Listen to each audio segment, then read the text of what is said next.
Ci risiamo, nuovo raid vandalico contro i vasi del Viale della Vittoria ad Agrigento. Era già accaduto lo scorso 21 aprile ed è tornato a ripetersi questa notte.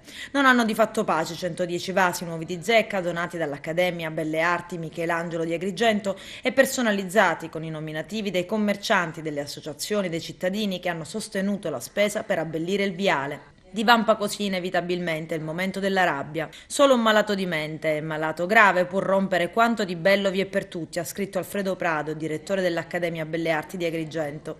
Probabilmente le telecamere ci mostreranno l'autore e l'auspicio di Prado, che verrà punito. Il vaso che è stato mandato in frantumi era proprio quello dell'Accademia di Belle Arti. Ma quest'oggi si va oltre ad Agrigento. Un cittadino, ed è inequivocabile segnale dell'esasperazione che si respira, ha messo una taglia sull'autore o autori del raid vandalico. È sempre Alfredo Pado a darne comunicazione attraverso i social. Ricompensa di 500 euro a chi darà informazioni agli organi di polizia. Prado riporta il messaggio del privato per identificare l'autore di questo vile gesto a danno della comunità.